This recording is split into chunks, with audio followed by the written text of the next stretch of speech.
Let's start. Slideshare udah nongol ya? You guys see the full screen? Udah, Pak. Yeah, okay. Okay, so we're going to talk about shaft assemblies. This is still kind of introductory, but it's not. I hope to start to land on some design principles here. Okay, so everybody knows pretty much what a shaft is. I mean, you've obviously seen one, right? Kalau kalian udah pernah megang electric motor, kalau kalian lihat kipas angin, belakangnya motor, lalu shaft, pernah comotin kipas angin, bersihin, paling enggak. Kalau bersihin kipas angin, basically kan ada shaft nongol, right? Yang spin the fan, right? So that's called a shaft. A shaft is basically a rod that transmits power. Okay, that's what a shaft is. Now, because it transmits power and it transmits torque, you have these connections, right?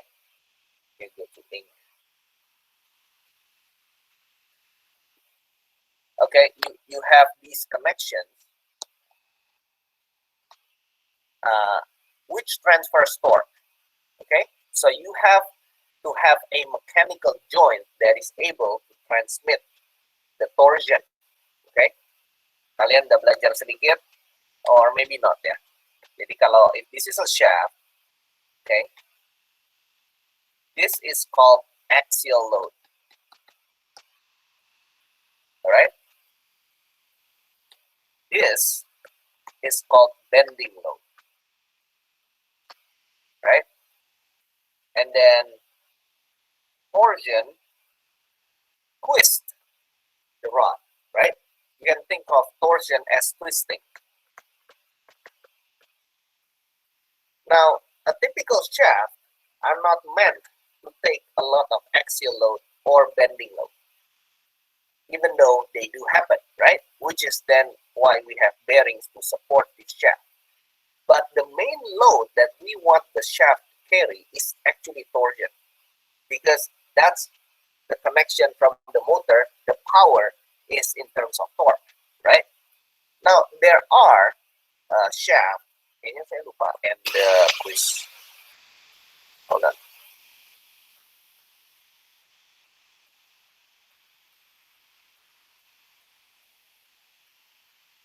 Okay. All right, let's get back. Now, there are shafts that are not torsion. These are static tubes, right? So these are not shafts. These are more like structures, right? These are frames. But if you think about the bicycle, there are shafts in this bicycle, right? Even though not the main tubes. Okay, kalau the main tube itu the frames ya. Bentar saya ganti. Where do I change the color? So, I mean, these are the frames. Okay, this is also a frame. All right, because a shaft is something that rotates, that carries torque. Now, who can identify the shafts in this bicycle? There are Maybe it's the one connecting the tires to the frame. the tires to the frame. Okay, good. So there are two, right? Any more? Yang nempel ke pedalnya, Pak. Okay, the pedal. Okay.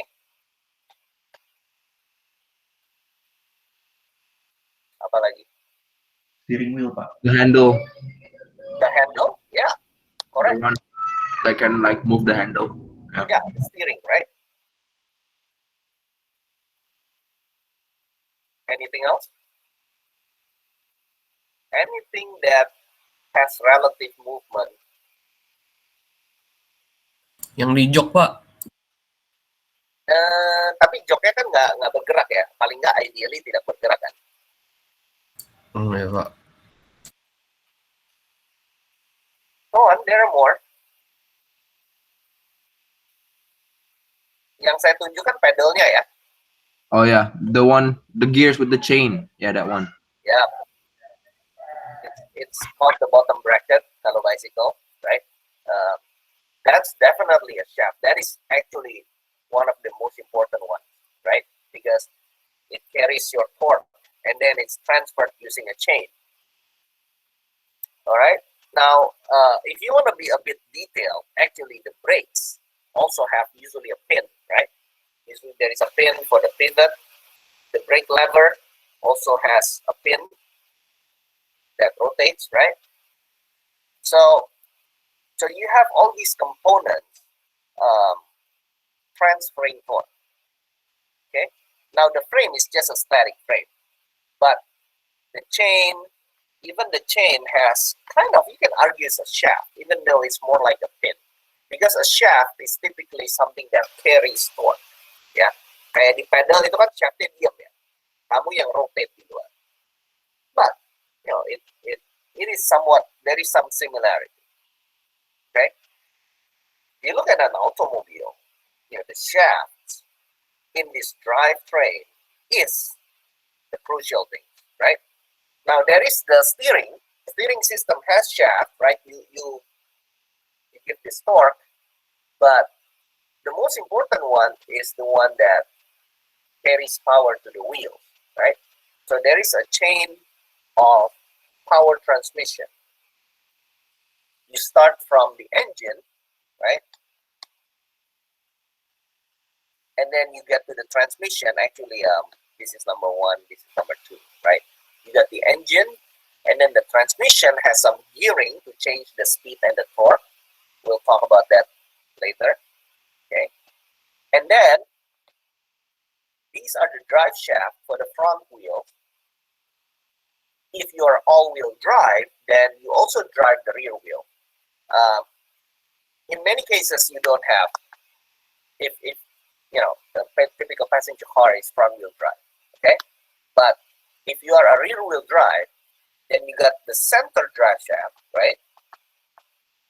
You got the center drive shaft or axle. Some people call it axle, by the way, right? You got the axles, but when we say shaft, it's really a general term, okay? Just a rod that carries torsion. And you have the differential here, right? And then you got two more drive shafts, okay? And then you got the hub. So shaft becomes, you can think of it as a power carrier, right? It carries torque, it carries speed, right? Shaft carries torque and speed. And therefore, the combination of torque and speed is, what is torque times speed? Acceleration. Torque is equal to inertia times acceleration, but that's Newton's second law. But what is torque times RPM? Atau, Power. yes, it's power. Force times velocity in linear terms. That's power, right? This is also power, but it's angular, right? Power, instantaneous power in physics, right? It's force times velocity. So in angular terms, it's torque times RPM or radians per second. That's also a unit of angular velocity, right? Okay, so shaft carries both of these, okay, between torque and speed. And a transmission basically manipulates them. Remember my analogy about bicycle? You can crank lightly, but you know, when you pedal, kalau kalian pakai gigi yang rendah, artinya pedalnya enteng kan? Kalau pedalnya enteng, speednya kenceng atau pelan? Low juga. Pelan. Pelan. Torque-nya? Tapi topnya tinggi, Pak. Torque-nya tinggi. Karena kamu enteng. Di kaki kamu torque-nya rendah. Tapi nyampe di ban sepeda kamu tinggi. Artinya kamu dibantu, gitu kan? You are assist, ya bukan dibantu lah, maksudnya you gain torque. Kamu pedalnya let's say 1 Newton meter, right? Sampai ke belakang itu, 3, 5 Newton meter. Ngerti ya? Jadi dimultiplikasi. Dengan kamu sacrifice speed-nya, tapi speed kamu cuma 1/5-nya. Dengan satu putaran di pedal, di belakang cuma paling juga 30 derajat gitu kan. Sedangkan kalau kamu di high speed gear, pedalnya berat, di belakang kenceng. Di belakang torque-nya kecil jadinya. Tapi kamu gain apa? You gain speed. Right? Sekali puter, ban kamu bahkan berputar lebih dari sekali. Jadi it's more than 1-to-1 ratio. Gitu ya. So, your shaft carries both of these, right? Torque and speed. A multiplication of them is power. And the way we manipulate torque and speed is by using power transmission. And that's really the core in this machine design, is how do we manipulate this, right? There are also other shafts here in the suspension, but they're not carrying torque, so they're not exactly shaft.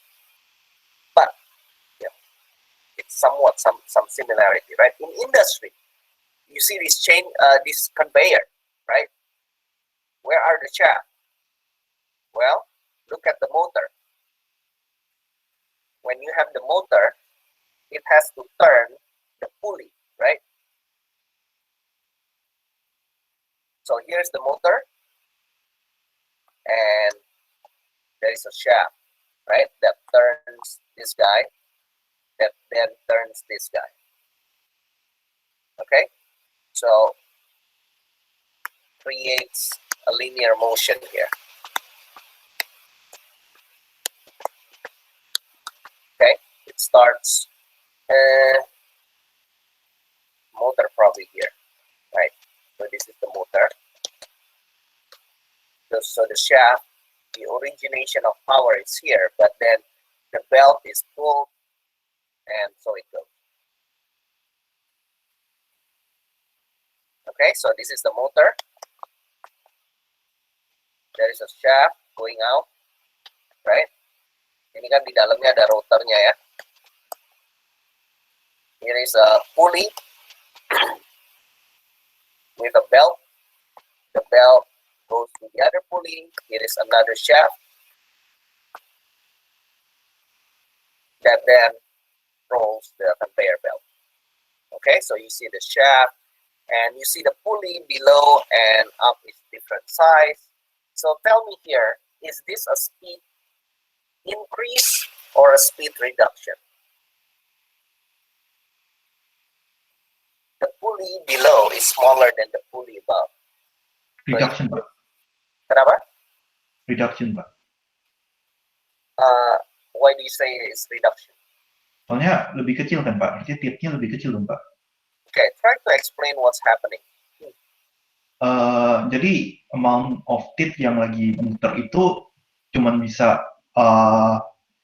deliver movement yang sama. Jadi teeth movementnya itu rasio itu salah satu teeth banding satu teeth, Pak. Jadi kalau misalnya seandainya yang di bawah udah misal di bawah ada teeth yang lebih kecil, misal 10 teeth gitu buat muter 20 teeth, dia harus muter dua kali, Pak. Yeah. What you're trying to explain is the changing from rotation to linear, right?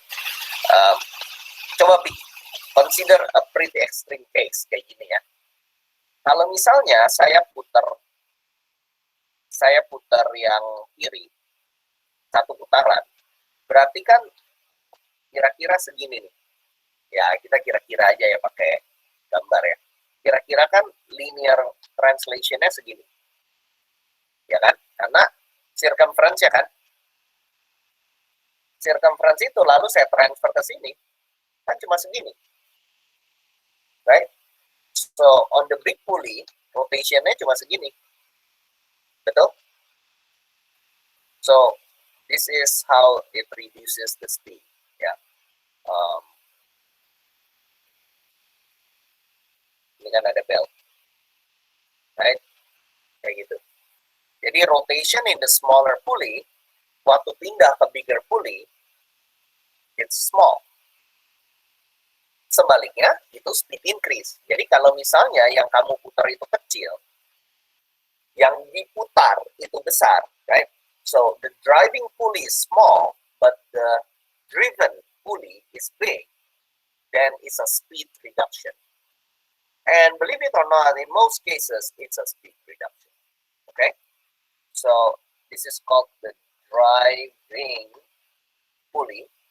This is the driven pulley. Itu term saya, jangan balik-balik ya. Driving itu yang ada motornya.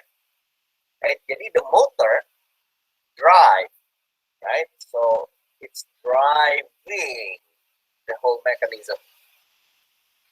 Pulley yang secondary-nya itu driven, passive, right? Driven. So the motor driving, so you have the driving pulley, and then you got the driven pulley, right? So in this case here, it's the driving below, and the above is the driven pulley. Okay, transmission goes from the driving to the driven. In most cases, it's a reduction.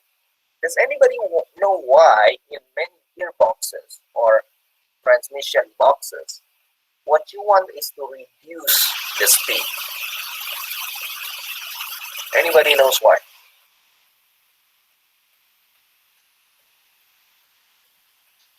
Torque, Pak. Minimum power consumption. Minimum power consumption. Gimana? Torque, Pak, kalau saya, Pak. Kenapa? Nggak kedengeran? Butuh torque, Pak.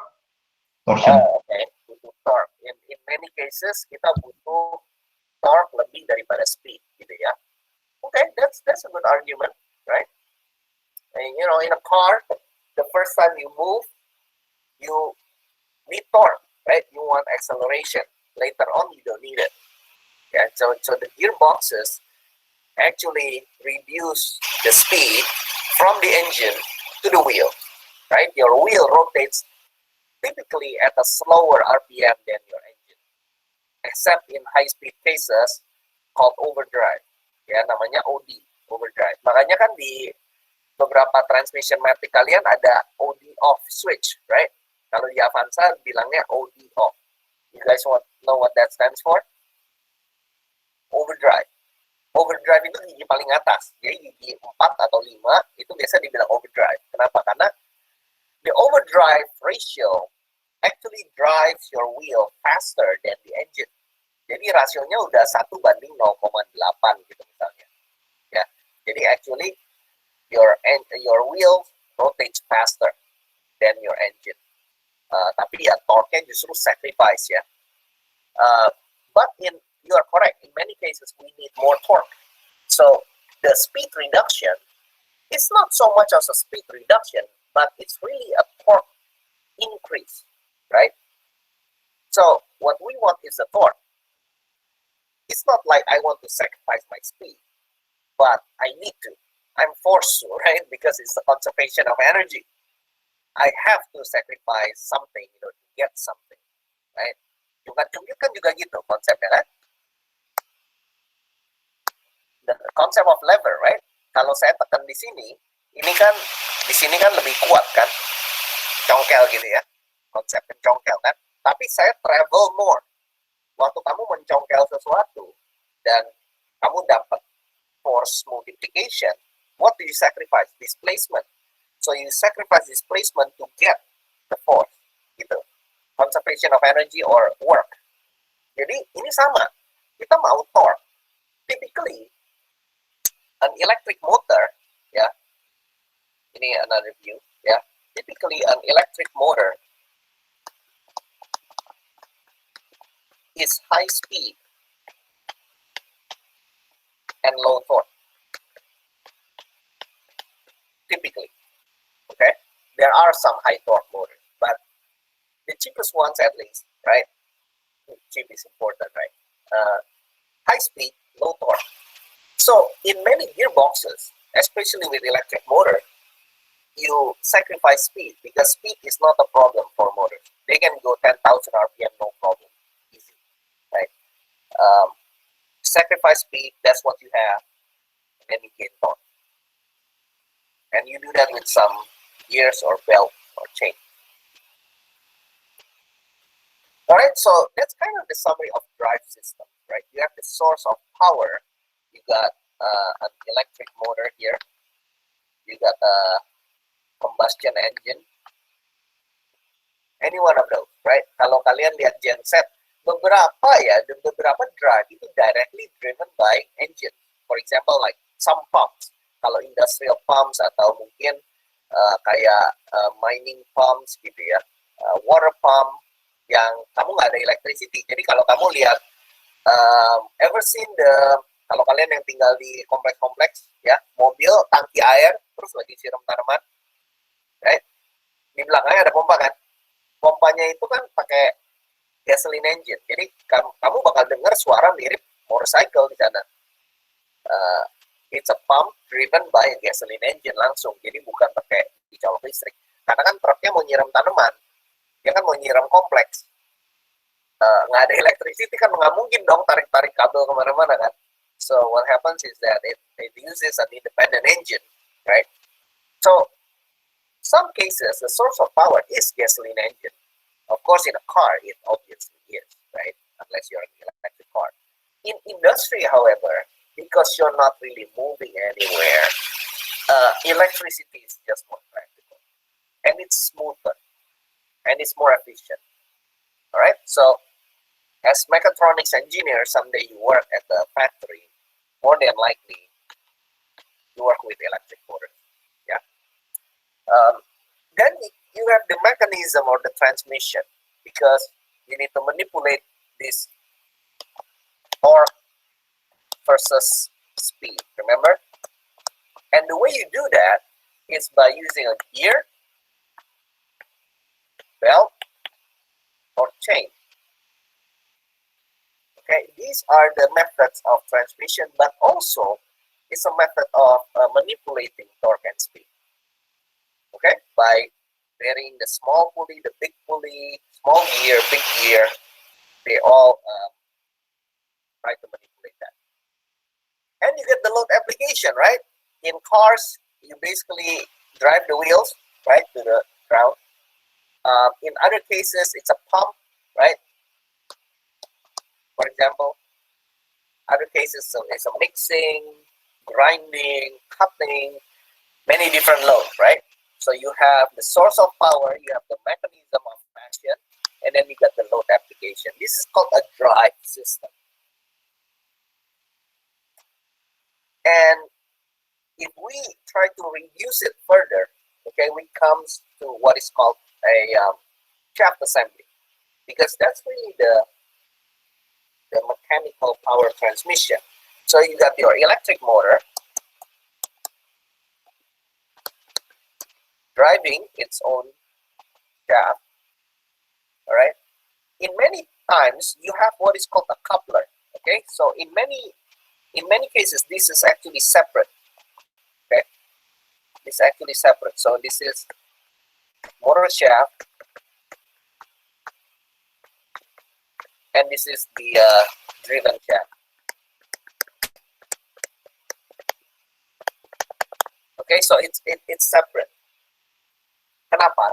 Karena you want to isolate the motor from any external load except the torsion itself. Motors do have bearings inside, but they are not meant to carry a lot of bending load. Remember what bending load is? This is bending load. Jadi kayak gini ya. Oke, kalau kalian ingat the three different types ya. Jadi kalau ini shaft, axial tuh tension, axial tuh begini ya, kamu tarik. Bending tuh begini. Torsion tuh twisting. Nah, kalau kalian mau break this pen, if you want to break this pen, how do you do it? You pull it apart, axial, you bend it, or you do torsion. What's the easiest way to break it? Bending, Mbak. Bending. Yeah. So that kind of tells you that bending is probably the worst case scenario in a loading situation. Axial load, easy, very strong, typically. Torsion, it's second in rank. Bending is the worst, okay? It's the most undesirable loading type. But unfortunately, that's just the way it is, right? I mean, you consider your wheel, the mobile. This is your wheel. And then you got the shaft, right? You got arms and all that, right? But if you think about it, the load kan dari sini nih, dari lantai kan, dari aspal. The load begini, mobilnya begini. Ini mobil lah anggap ya, right? What happens to the shaft? It bends, right? It's a bending load. The load from the ground karena rodanya keluar gitu kan, mau nggak mau dong, kan rodanya kan tidak di bawahnya beban kamu kan, not directly at least, right? It's a bit out, right? Rodanya mobil kamu kan is a bit outside of the main, the body, the main load, the gravity. So it creates this bending. Jadi in many ways, bending is unavoidable. That's just the way it is, right? You don't like it, but it's there. So we as engineers just have to handle it. What do? We put bearings. Okay? So this bearing, let's say this fan has a weight. This fan has a weight. Its weight always goes down, right? Because the weight goes down, it creates bending. Oke, siapa yang bisa gambar reactionnya di bearing ini seperti apa? Di kedua bearing sini. Yang bearingnya sebelah kiri, reaction force-nya goes up or down. Dan yang bearing sebelah kanan goes up or down. Turun. Hmm? Turun nggak sih? Yang mana? Kiri kanan? Yang kanan. Jadi menurut kamu yang kanan reaction-nya turun. Oke, yang kiri? Kebalikannya. Oke, let's do quick. F1, F2, ini weight. Let's do a sum of moment. Kalian udah belajar kan semester 2 kan? Okay, so if I do a sum of moment here, sorry, tadi kamu bilang yang mana yang naik? Yang kiri ya? Iya, Pak. Ya, yang kiri naik. Okay. So if I do a sum of moment ini point A, B, C, gitu ya. If I do a sum of moment about B, go ahead. What is it? Jarak ini L1, jarak ini LAB, ini LBC. Sum of moment about B.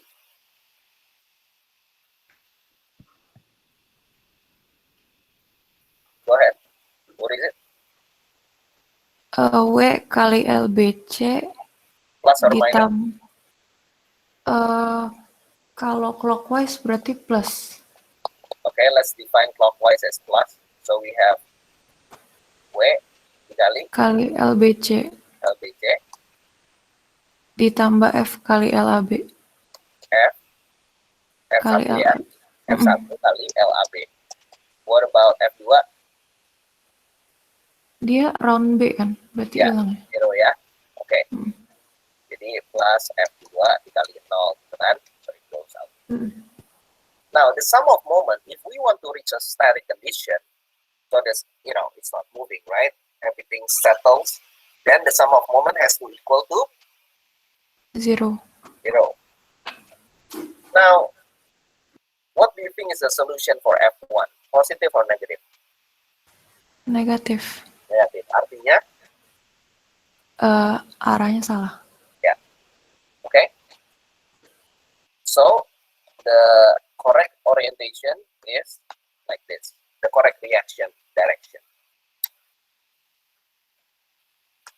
If you want to figure this out easier without doing the equation, what can you do?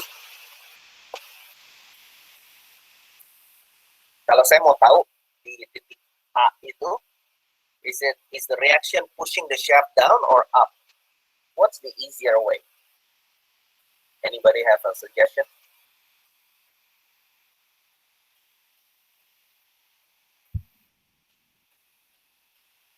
Pakai itu Pak, kayak eh kayak tuas gitu Pak. Terus saya lihat aja pakai Newton second law, reactionnya itu naik atau turun Pak. Kalau Lihat apa misalnya actionnya naik, artinya reactionnya turun Pak. Oke. Jadi berat di C ini, ya, berat di C ini kan membuat dia turun begini kan ya, rotate clockwise or counterclockwise. Clockwise, right? So the reaction at A and B has to do what? The opposite, right? Jadi di A dan B harus create the opposite, which is counterclockwise. That's why it's down on A and up on B. Ngerti ya? Bayangin ya. Ini just engineer thinking aja kan. Kita nggak perlu do the math pun. I'm always a big believer that you don't have to be a math genius to be an engineer because I suck at math. Okay, I will fail Pak Eka's exam. Trust me. So clockwise, I have to counter it counterclockwise. Okay, so point A, point B. Point A will be down, point B will be up. Then you can work out the math. So trust me, there is no complicated math in my class. Don't worry. Ya. Udah cukup lah porsi dari Pak Eka. Ya. So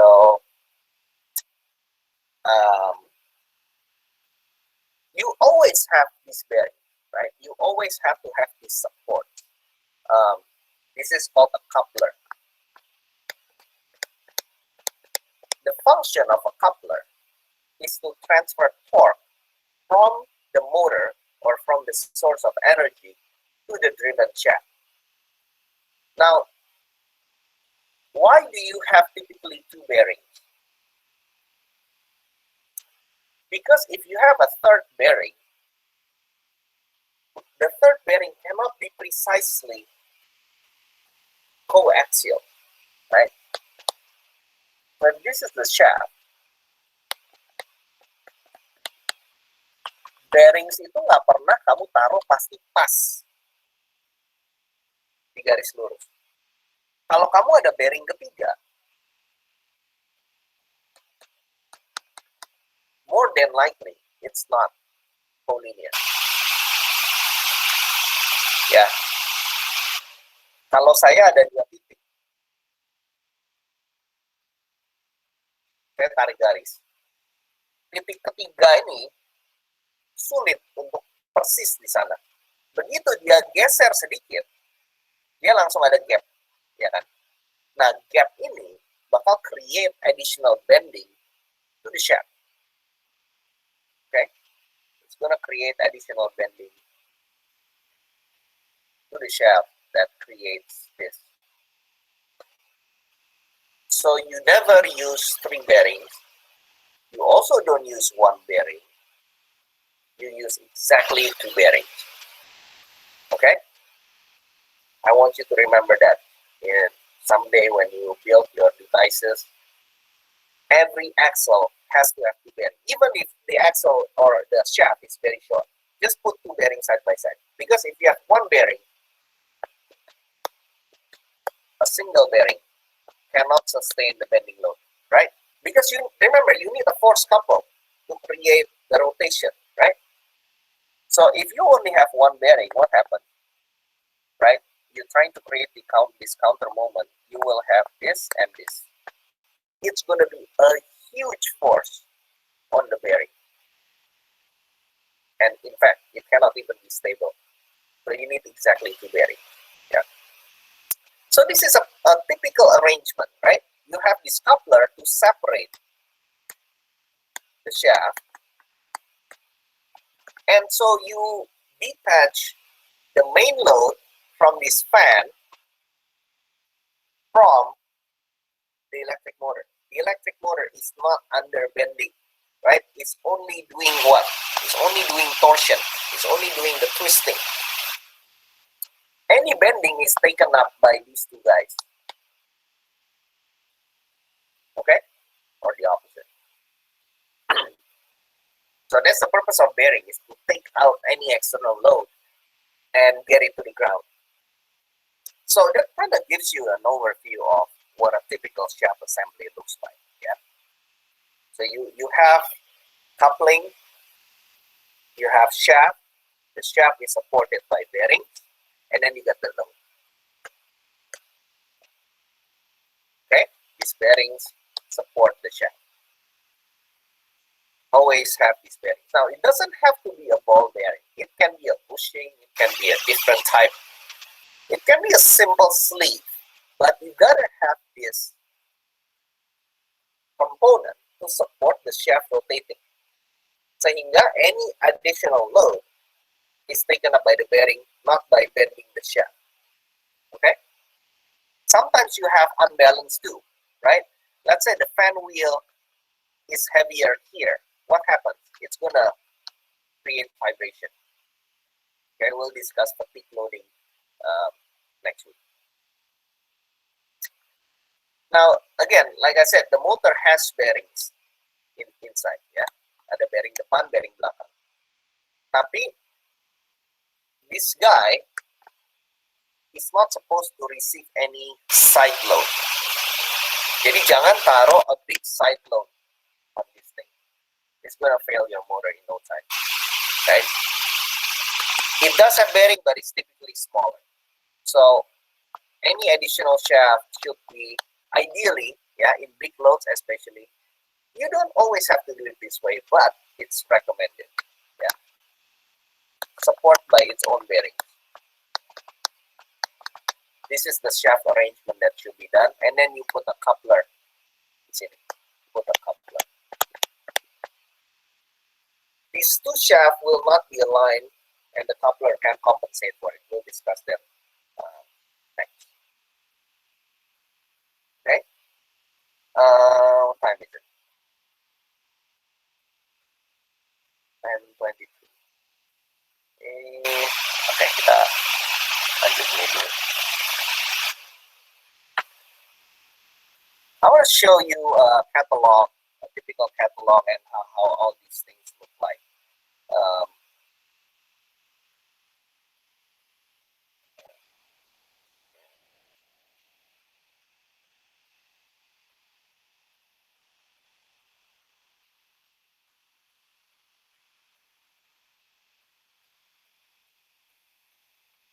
Okay, this is an industrial catalog that I typically use when I was working in industry. Ini nggak available di Indonesia, but these are excellent catalog. Okay, if I search for, okay, this guy, this website, yeah, McMaster, they got all kinds of industrial components. So in fact, I like to use this for teaching. It's kalau the physical catalog before the era of internet itu tebelnya segini. Itu kayak kamus. Catalog. But if you search for shaft, here the category on the left, you see the diameters, right? Of course, the length, material, aluminum, brass, bronze. Typical shaft for load is low carbon steel. We'll talk about that. Okay, nah ini M type-nya, ya ada key, cap, made to order, threaded, retaining rings with grooves, step down, plain, hollow, spline. Okay, motion type-nya buat rotary, buat linear, atau linear and rotary. Hardness-nya soft, medium, soft, very hard. Ya, ini hardness-nya, hardness ratingnya. Ujungnya mau chamfered atau straight. Okay, so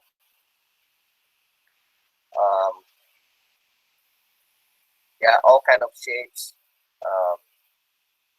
I want you to have a sense of the industry itu seperti apa jenis-jenis penampilan shaft ini. Okay, I don't want to be too theoretic. And then you got shaft supports, right? For static shaft. For rotating shaft, the support is a bearing, which we'll talk in week 4 and 5.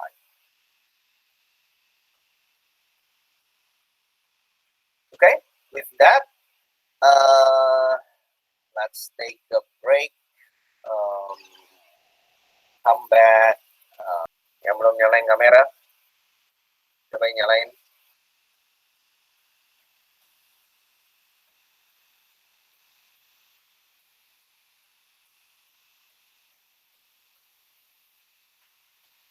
Okay. Let's continue on shaft design. Okay. The majority udah kelihatan nggak deh? Slide share jalan. Coba. Kelihatan, Pak. So shaft design, if you understand, well, maybe I haven't talked about it. Design is the opposite of analysis, right? When you are given an analysis problem, you are already given all the knowns that you need, and then you solve for a single answer, right? So you have an analysis is like this, right? I mean, you have reaction force here, you got the load F, RA, RB, right? You're given the distance. This is 5 centimeters, 5 centimeters. F is equal to 100 Newton. What is RA and what is RB? This is called an analysis problem. Analysis problem has a single answer. Okay, RA is equal to 15 Newton. It's not 16, it's not 17, it's 15. Okay, that is called an analysis problem. Throughout your education, probably in your school, this is the majority of question that you have. A design question is different. Okay, a design question is given this. You are given some knowns, right? I have a motor and I want to drive a fan. Design me a shaft. Okay, it's much more open-ended. You can choose what material, you're supposed to choose the diameter, you're supposed to choose the surface hardness. Yes, you are given some specifications. Those are called the design constraints. For example, I want my fan to range from 600 RPM to 1200 RPM. Okay, it's usually a range.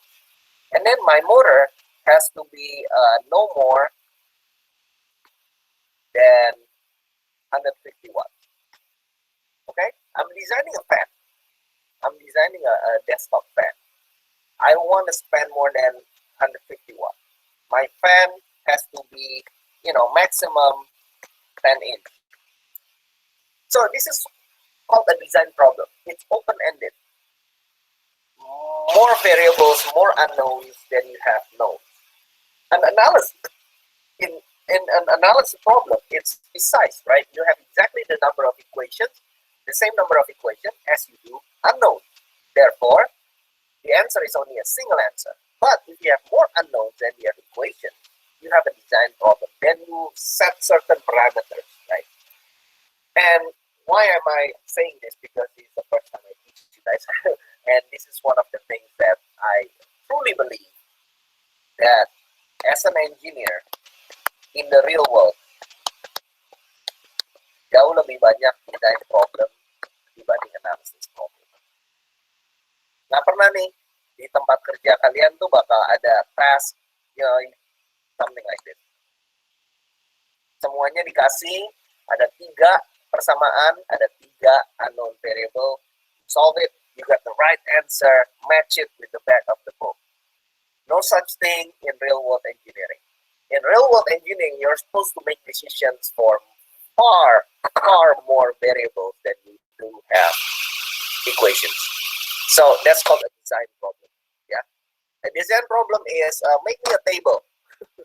Okay, I need a desk, and then you start asking questions. What is important to you? Analysis, you just crunch the numbers. So I'm teaching you design. This course is machine design. This course is not machine analysis. So you're gonna encounter problems later on, calculation problems, but you're gonna have to make some assumptions. All right. So just a bit introduction to design for you guys. What we're talking now is shaft design. When you want to size a shaft, say pick a diameter, material, length, there are two design considerations. Okay, one is stress, the other one is deflection. The stress may not exceed the yield stress, right? So the stress has to be less than the yield strength, because otherwise you have permanent deformation, right? Second, your deflection may not go beyond a certain point. Okay, think about it. If I put a gear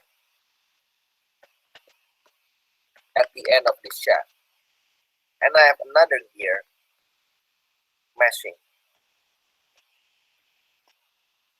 okay. So can somebody tell me what will happen if the shaft deflects this way too much? Yeah, shaftnya bengkok. What happens to the gear? Bengkok semua, Pak. Ya, kalau dia menjauh, apa yang terjadi dengan gearnya? There's Nggak no nempel. traction, bro. Nggak nyambung. Nggak nyambung Nggak ini. nyambung, right? They detach from one another. Atau even if they're not completely apart, the meshing is no longer smooth, right? It's gonna come at an angle, and the teeth is not at the right contact point. And so what happens is that everything's screw up, right? So deflection, even though the shaft is not bent, yeah, even though the shaft is not bent permanently, that's what I wanted to say. Bukan bent doang, tapi bent permanently. You don't have to achieve permanent deformation for you to screw up your drive system. Okay, if it deflects enough, you might damage other things. So these two things you have to consider when you're sizing your shaft. Okay, so it has to not exceed a certain stress, but let's say the stress is not violated, you also should not exceed certain deflection. Okay, stress then is driven by the material strength, and deflection is by the material stiffness. Who knows the difference between strength and stiffness? Who can explain strength and stiffness?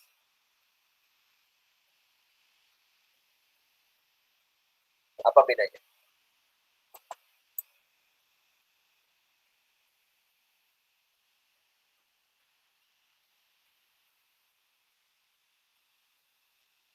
Give me an example of something that is not stiff but strong. Rubber, Pak. Rubber kayak gimana? Karet. Gitu, Pak. Nah, karet apa contohnya? Maksudnya konteksnya apa? Ban, Karet? ban, Pak. Ban. Oh, tires ya. Ya. They are definitely strong. I mean, you try to shred a tire, it's just coba aja pakai obeng gitu, kamu korek-korek gitu ya. Kamu pakai pisau deh, jangan tusuk ya. Tapi kamu coba putusin gitu.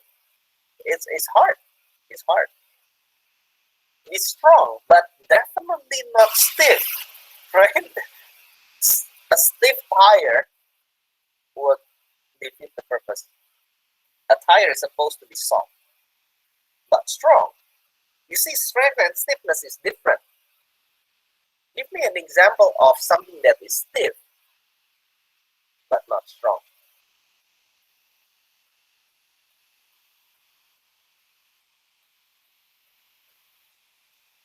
Lilin, Pak. Oke, lilin cukup kaku ya. Tapi dia berpori-pori dan dia definitely not strong. Atau kapur, for example, kapur papan tulis. Ya, it's stiff.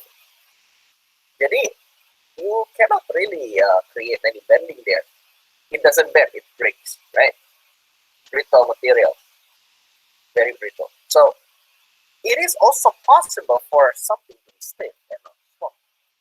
Bumper mobil, for example, itu mirip sama ban ya. It's strong. Kalau kamu copot bumper mobil ya, kamu tekuk dari ujung ke ujung.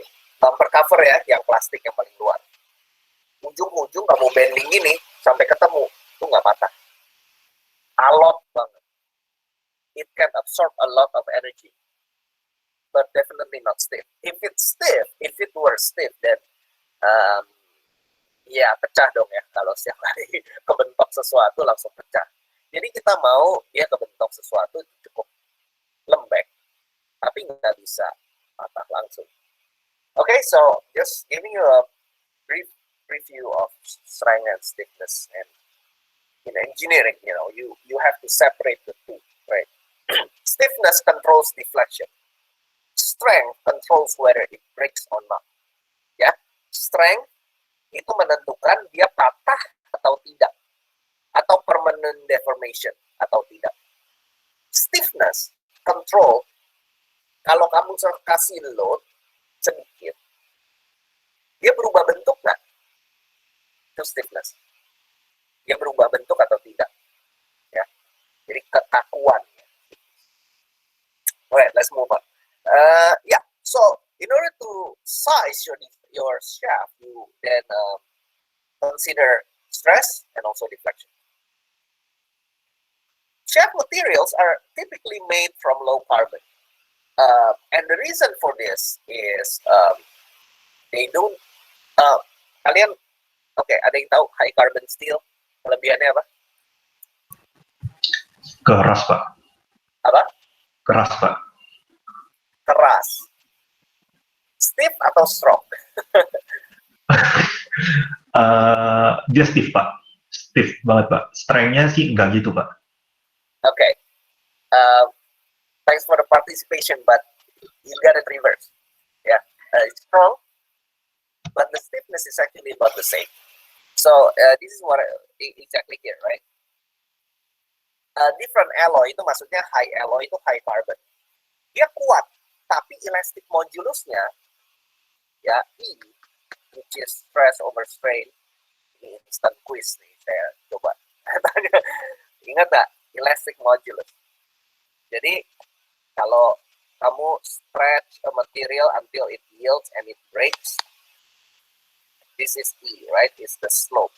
Jadi kalau saya ambil batang, saya bending misalnya ya, dia itu seberapa dia bending? Itu elastic modulus. Kekakuan, ya. Jadi stiffness-nya sama. High carbon steel sama low carbon steel. So, there is not much benefit. Now, in terms of strength, if you mount your shaft properly with bearings, then you don't get much bending. So what you have is only torsion. Torsion is not the worst, right? Remember, bending was the worst. So shafts are commonly made from low carbon. Now we will talk about this next week, but fatigue properties don't benefit from much high alloy. Fatigue itu kalau kalian bengkokin sesuatu, bengkokin lagi, lalu dia putus. Pernah nggak coba patahin paper plate? Gimana cara patahin paper plate? I'm trying to look for- Digoyang-goyangin terus, Pak, sampai patah. Ya, kalau kamu cuma bending sekali, susah ya patahin ya. It's pretty ductile, right? Kamu bengkokin kan, it's permanently deformed, tapi dia nggak patah. Kalau mau patahin, you have to do this. And then, after so many cycles, even though kalau tadi pas kamu bengkokin sekali dia kagak patah, after so many cycles, it's gonna break. I don't create enough deformation, right? But after so many cycles, it breaks. Padahal sekali saya bengkokin ke sana dia tidak break. Apa itu? Itu namanya fatigue, ya, fatigue failure. So fatigue kontrasnya sama static versus fatigue. Nah ini minggu depan. Okay, we talk about fatigue failures. In engineering, you have to consider fatigue more than static. Ya, sebenarnya jauh lebih banyak barang itu rusak atau putus duluan, break duluan karena fatigue, bukan karena static load. Now, these fatigue properties yang tadi saya bengkokin bolak-balik itu, it doesn't benefit much if you have high carbon steel atau any alloy, other alloy atau heat treatment. So that's why most shaft materials will be made from low carbon. CD itu cold roll, HR itu CD-nya apa ya? Ya pokoknya CD itu cold drawn. Cold drawn ditarik ya. Ini hot roll. By the way, kalau kalian ada pertanyaan langsung aja ya. Okay. So most shaft is low carbon steel. The best thing about low carbon steel is also it's machinable. It's machinability-nya good. Kalian belum sempat di API ya, tapi machining, ngebubut itu jauh lebih gampang kalau dia low carbon steel. Ya, dia dibubutnya enak banget. Maksudnya enak tuh, dia tidak chip off, lalu crack sini, crack sana gitu. Maksudnya enak tuh, dia tidak chip off, lalu crack sini, crack sana gitu. Jadi dia nice machinability, ductile. Alright, cold drawn, hot rolled for larger steels. Jadi kalau kecil-kecil biasanya cold drawn untuk yang di bawah 3 inch. 3 inch itu berapa sih? 7,5 cm ya. Hot rolled untuk bigger ones. Tapi biasanya kamu beli, when you buy shaft, right? You buy 10 mm shaft. What you get is not 10 mm. You will get 10.1 atau 10.2 gitu ya. Itu untuk dibubut. Ya mungkin 10.05 lah. Tapi kalau hot roll biasa jauh lebih kasar. Ya. Kalau cold drawn biasa udah lebih dekat ke diameter yang kamu beli. Lathe machining, right, dibubut. High production biasanya forming, casting. Now, we talked about this a bit. Axial layout. Jadi yang silang ini bearings ya. Yang garis miring ini gears. So, because of this mounting, sometimes you have to consider also the sequence of mounting. Jadi, maksudnya gini, ini ada step shaft ya namanya. Shaft ini ada naik gitu. Ini namanya step. Step.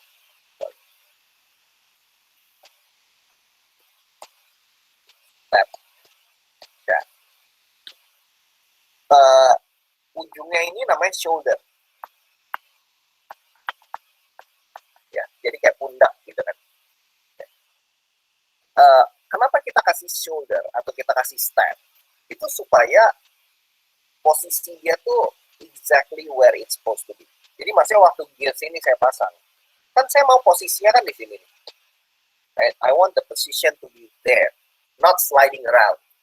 How do you do that? You create these shoulders. Tapi ya, jadi gears ini kan mentok di situ. Right? Begitu dipasang press fit atau whatever pakai set screw, dia seret, udah dia posisinya di situ gitu.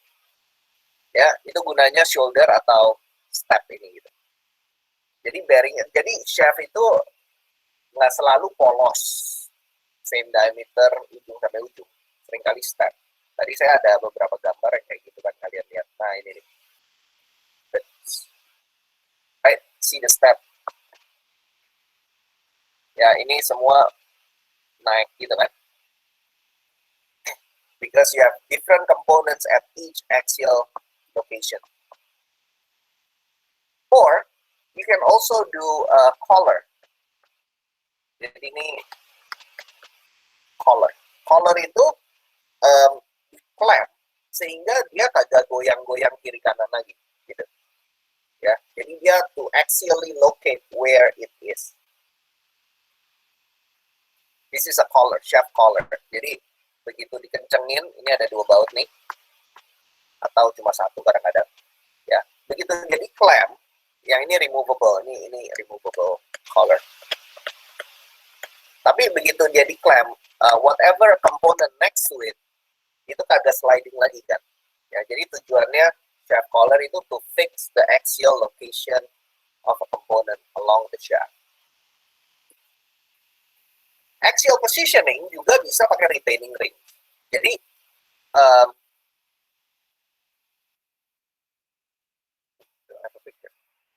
kadang-kadang dibanding saya pakai shoulder, tadi kan pakai shoulder, ya misalnya saya bikin step shaft kayak gini ya, and then I put a gear right on the shoulder gitu kan.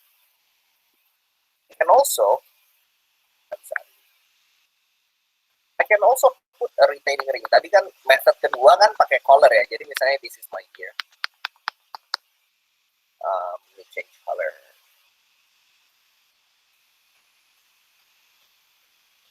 Ya bisa kamu kasih collar di sini. Atau bisa juga kamu kasih retaining ring. Jadi retaining ring itu kecil, tipis seperti ini. Untuk retaining ring itu masuk, dia perlu ada groove-nya. Jadi kalau, nah ini dia. Can you see this? It's a bit small. Tapi kalau saya zoom in ya, misalnya ini shaft-nya. Dibikin got. Oke? Ngerti ya? Jadi retaining ring itu dilonggarin, terus dia masuk, dia klik. Ya udah, dia nggak goyang-goyang, gitu kan? Retaining ringnya di sini, klik, udah dia nggak goyang. Okay, so that's axial locating, ya axial locating. Jadi di dalam shaft kamu kan, you will have multiple components on it, right? Ada belt, pulley, gears, etc. But you need for them to have a precise axial location. You can also do a press fit, by the way. I don't have a slide on this. Tapi press fit itu basically having the hole slightly smaller than the shaft, right? So if I have, say, a pulley, right, with a diameter D1, and then I have a shaft with a diameter D2. Basically, I make D1 slightly less than D2. This is called a press fit. Now, how much interference there is the sizing of the press fit. Jadi maksudnya gini, kamu bisa bikin interference-nya misalnya cuma 0,01 mm. Nah, itu tight fit. Itu kamu pakai palu aja, tak, dia masuk. Ya.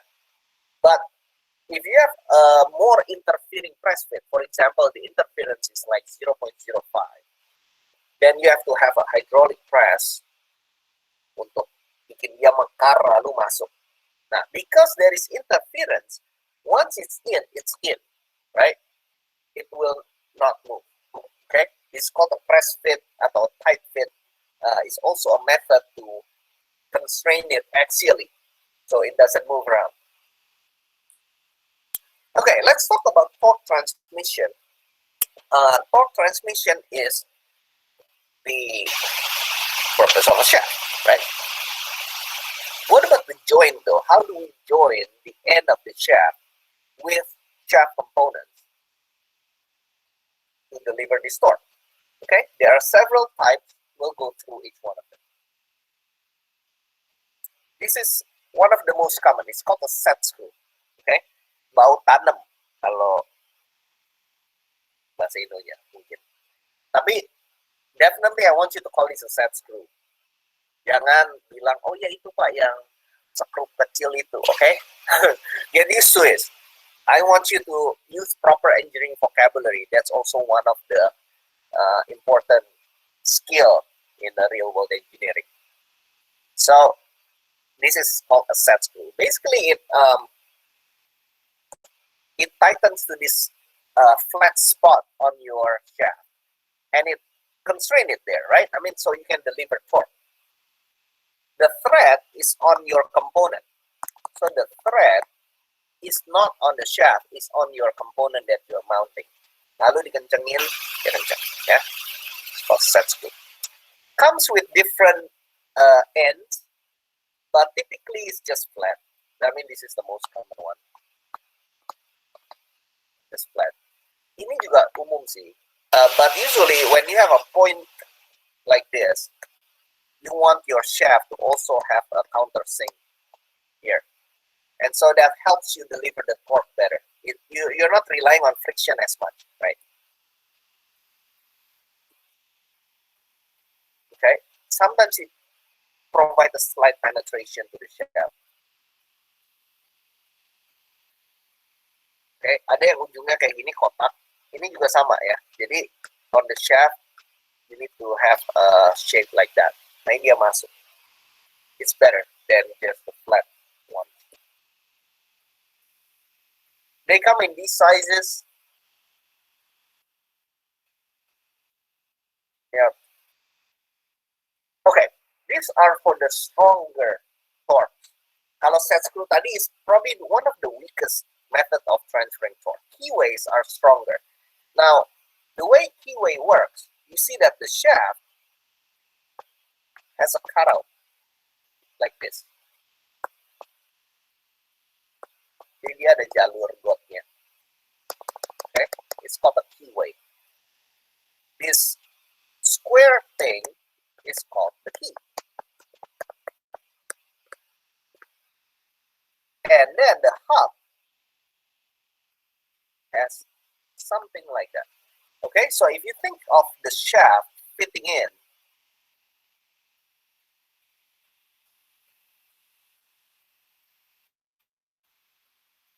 okay, oh, sorry, like that. And then the key is inserted in, like this.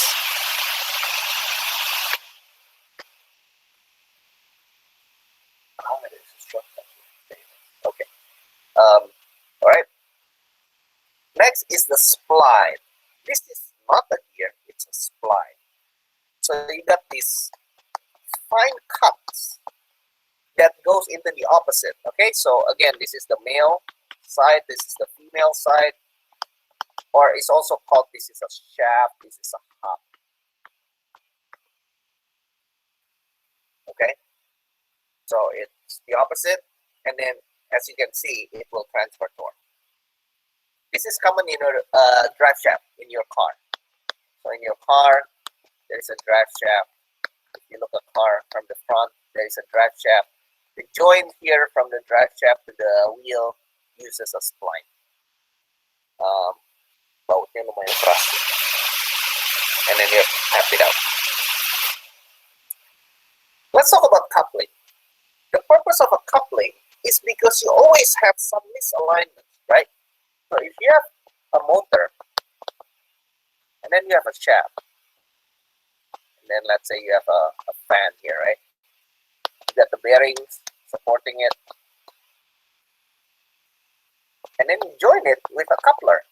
The reason you use a coupler is because the shaft will never be precisely aligned, okay? Something like this.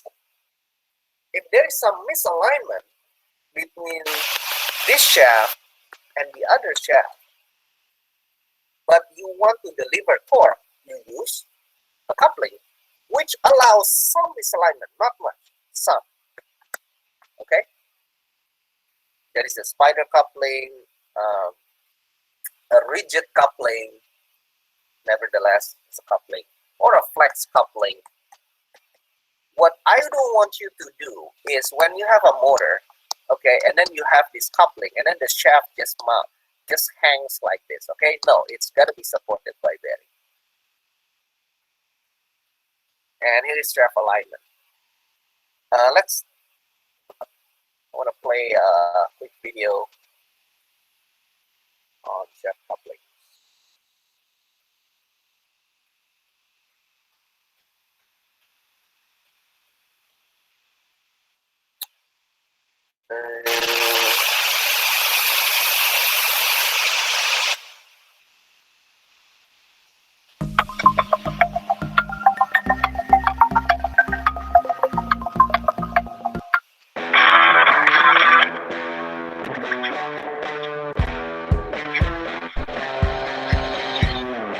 A coupling is a device used to connect two or more machine shafts for the purpose of transmitting power. There are different types of couplings, and the types of couplings you choose will depend on various factors, such as the horsepower or load of your machine, the torque, or the shaft size. There are two basic types of couplings to choose from: rigid and flexible. Flexible couplings, as their name implies, can flex slightly, which allows them to tolerate a small degree of misalignment. This is the most common type of coupling in general industry. There are several types of flexible couplings, including elastomeric, disc pack, and gear couplings, each used for a number of different reasons.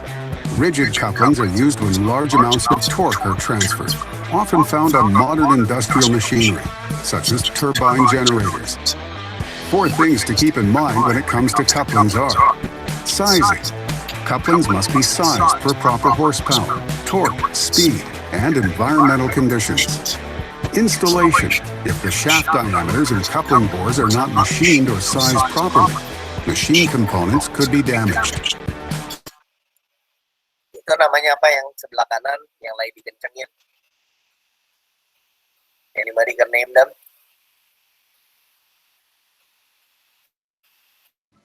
Yang mana tuh? Set screw. Yeah, correct. Alignment. Even though flexible couplings can tolerate some misalignment, precisely aligned machines will run longer, smoother, quieter, and will require less downtime. Maintenance. Coupling should be inspected and lubricated if...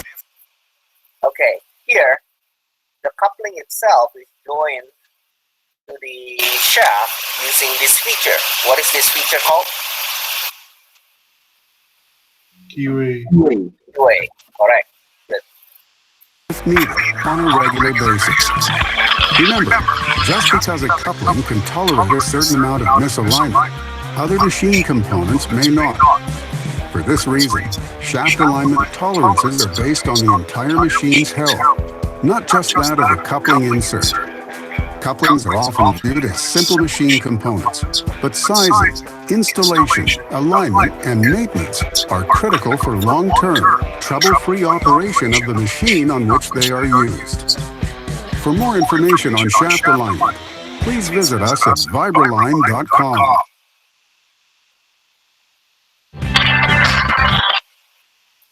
Okay, so that's coupling. It's used to accommodate some misalignment. Okay. Let's talk about alignment. That's the next.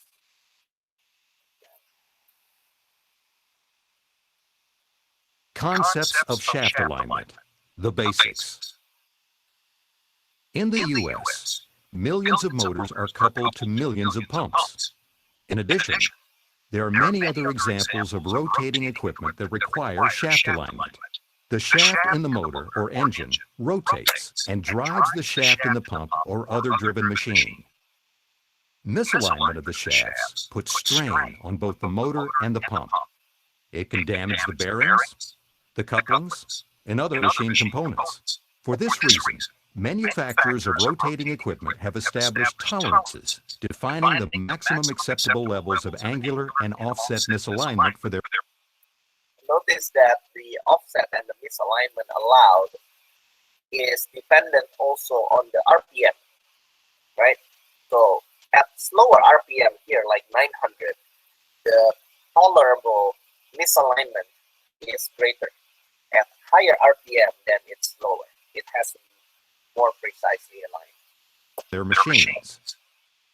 If two shafts are perfectly aligned, they are said to be collinear. Collinear means that a single straight line will define the center of both shafts. Of course, this is almost never the case in the field. Shafts are usually out of alignment, with the misalignment taking two forms: offset misalignment and angular misalignment. What we usually see in the field is a combination of both offset and angular misalignment, occurring in three dimensions, as you can see here as we rotate between the vertical plane and the horizontal plane. While it is much easier to understand misalignment if you can visualize it in three-dimensional space, correcting misalignment only requires that we get the shafts to align in the vertical plane and in the horizontal plane. Fortunately, we're able to adjust the relative position of the two shafts in these two dimensions. We can raise and lower the movable machine in the vertical plane, and we can move it side to side in the horizontal plane. If we get the shafts aligned in these two dimensions or planes, they will then be in tolerance and close to collinear. The challenge of precision alignment can therefore be defined as, first, measuring the misalignment in the horizontal and vertical planes. Second, calculating the moves required to correct the misalignment. And finally, making the prescribed adjustments. So how do we measure the misalignment? That's the subject of our next video. Concepts of shaft alignment. Measuring alignment.